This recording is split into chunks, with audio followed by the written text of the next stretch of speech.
Hey everybody, I just decided I'm just going to go read all of chapter 2, and then I'm just going to go through Howard Zinn's chapters 1, 3, 4, 5, and so on until we're done, because there's not that much in chapter 2, and I honestly want to get my thoughts out on this book, so here we go.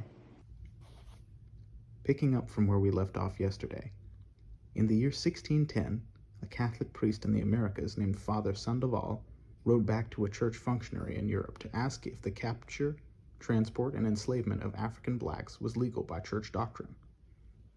A letter dated March 12, 1610, from Brother Louis Brandon to Father Sandoval gives the answer, and it reads, "Your Reverence writes to me that you would like to know whether the Negroes who are sent to your parts have been legally captured. To this I reply that I think your Reverence should have no scruples on this point, because this is a matter which has been questioned by the Board of Conscience in Lisbon, and all its members are learned and conscientious men. Nor did the bishops, who were in Sao Thome, Cape Verde, and here in Launda, all learned and virtuous men, I'm sure, find fault with it. We have been here ourselves for 40 years, and there have been among us very learned fathers. Never did they consider the trade as illicit. Therefore we, the fathers of Brazil, buy these slaves for our service without any scruple." Basically, me and the boys looked into it, and we don't give a damn. So you're good. Continuing. With all this, the desperation of the Jamestown settlers for labor, the impossibility of using Indians, and the difficulty of using whites, the availability of blacks offered in greater and greater numbers by profit-seeking dealers in human flesh, and with such blacks possible to control because they had just gone through the ordeal which, if it did not kill them, must have left them in a state of psychic and physical helplessness. Is it any wonder that such blacks were ripe for enslavement? So, they didn't want to do the work themselves because, of course not. Jamestown. We just conquered this land. So, that's how that happened.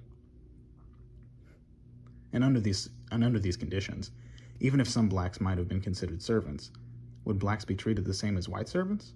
The evidence from the court records of colonial Virginia shows that in 1630, a white man named Hugh Davis was ordered to be soundly whipped for abusing himself by defiling his body, wait for it, in lying with a Negro woman.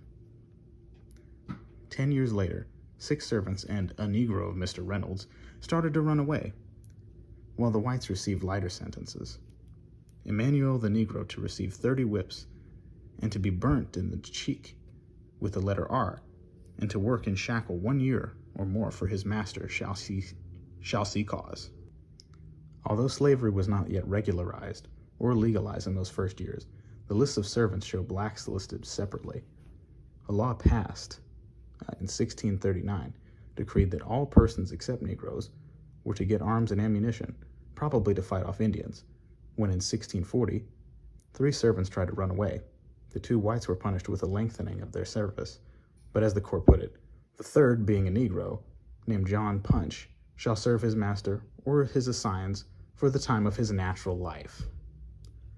Also in 1640, we have the case of a Negro woman servant who begot a child by Robert Swett, a white man. The court ruled that the said Negro woman shall be whipped at the whipping post, and said Swett shall tomorrow in the forenoon do public penance for his offense at James City Church.